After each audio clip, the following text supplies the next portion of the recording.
Артерия брахиалис көріп тұрғаныңыздай, ол артерия аксилляристің тікелей жалғасы болып келеді. Ол мускулус терес майырының төменгі жиегінен басталады. Төменгі жиегінен бастала отырып, бізде мускулус бисептиалис медиалис деген жүлге болады. Шынтақтың бүгілісіне дейін созылып жататын. Сол жүлгеде жата отырып, мускулус бицепстің апоневрозы болады. Соның астында бізде екіге бөлінеді ол. Артерия брахиалис. Яғни ол бірінші артерия радиалис, екінші артерия ульнарис. Екеуі сәйкесінше жүлгеде жатады ол. Яғни сулкус радиалис, сулкус ульнаристе жатады.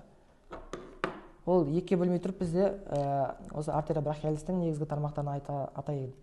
Бірінші тармағы ол артерия профонда, яғни барлық жазғыш бұлшықеттерді қанмен қамтамасыз етеді. Қазір сіздерге ашып көрсетейін.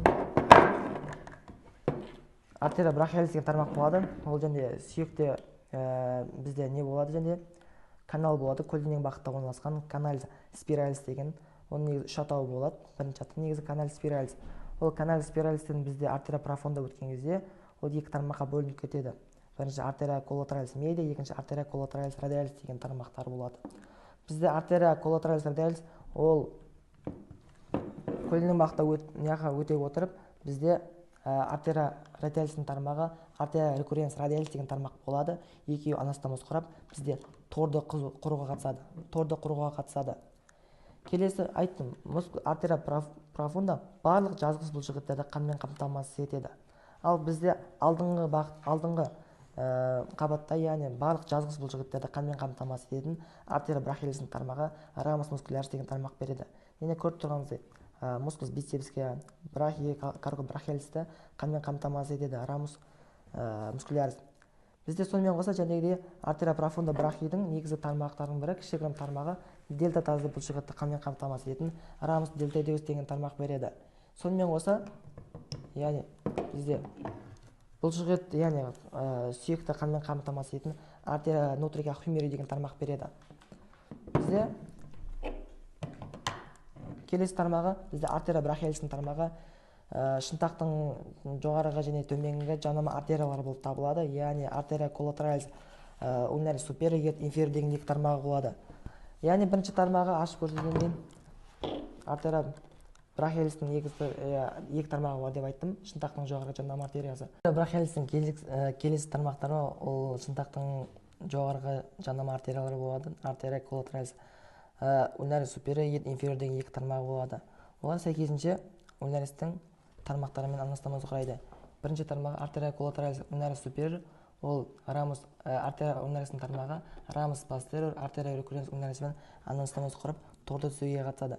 Келесі тармағы бізде артерия брахиалистің екінші тармағы, ол бізде артерия коллатералис ульнарис инфериор.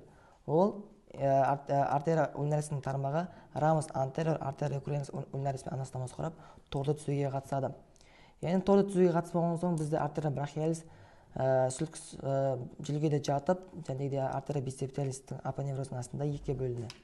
Рамус радиалис, артерия радиалис, артерия ульнарис. Артерия ульнарис өзінің кезегінде бір жарғақ аралық тармақ береді, артерия интерсея деген. Оның өзі екіге бөлініп кетеді. Рамус антериор, рамус постериор. Рамус антериор ол жарақтың үстімен жүре отырып, білектің алдыңғы бұлшықеттерін қанмен қамтамасыз етеді. Ал рамус постериор болатын болса, жарғақ тесу арқылы білектің сыртқы бетіне шығып, білектің барлық жазғыш бұлшықеттерін қанмен қамтамасыз етеді. Екеуі сыртқы аркус дорзалисті құрап, рете дорзалисті құрап, яғни рете дорзалисті құрайды. Екеуі, яғни барлық жазғыш бұлшықеттерді осы артерия интерсея деген тармағы рамус постериор қанмен қамтамасыз етеді.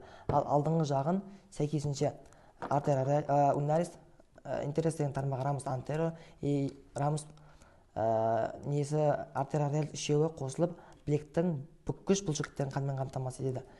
Екеуі де міне көріп тұрғаныңыздай артерия ульнарис ол ретинал флексорынан өтіп, яғни ең бетке доған түзуге қатысады. Артерия суперфициалисті түзуге қатысады. Ол, яғни аркус суперфициалистің көп бөлігін артерия ульнарис алып жатады. Ал оның кішігірім бөлігін, яғни рамус радиалистің тармағы артерия пальмарис суперфициалис алып жатады. Яғни неді көріп тұрғаныңыздай, рамус радиалис ретинал флексорынан өтеді де, кішігірім тармағы рамус пальмарис суперфициалис екеуі торды түзуге қатысады. Бетке торды түзуге қатысады. Бетке тұруға қатысқан соң бізде арқарай артерия метакарпалис пальмарис кетеді.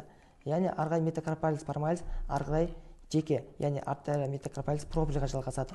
Саусақтың екі жағын қанмен қамтамасыз ететінді көріп тұрғаныңыздай. Доғадан ары қарай метакарпалис пальмарис кетті, ары қарай проприйға бөлінеді. Бізде ары қарай қолдың, яғни саусақтың сыртқы бетін қанмен қамтамасыз ететін рамус радиалистің тармақтары. Рамус радиалистің тармақтары бірінші тармағы рамус карпалис дорзалис, яғни білезіктің сыртқы тармағы. Көріп тұрғаныңыздай не? Келесі тармағы артерия принципиалис, яғни бас бармаққа беретін тармағы, оның өзі екіге бөлініп кетеді.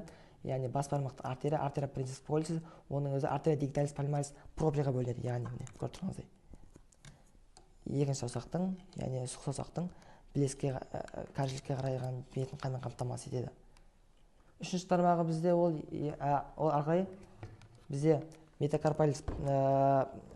метакарпалис дорзалис кеткен соң ары қарай олар яғни не кетеді, проприйға бөлініп кетіп, саусақтың екі жағын қанмен қамтамасыз етеді. Екінші бізде рамус артерия радиалис бізде терең аркус профунданың түзуге қатысады. Аркус профунданың түзуге қатысады, яғни терең доғаның көп бөлігін бізде рамус артерия радиалистің тармағы алып жатады. Яғни оның кішігірім бөлігі, яғни артерия ульнаристің тармағы, артерия профунда ульнарис алып жатады. Ары қарай метакарпалис профунда кетіп, ары қарай проприйға жалғасады.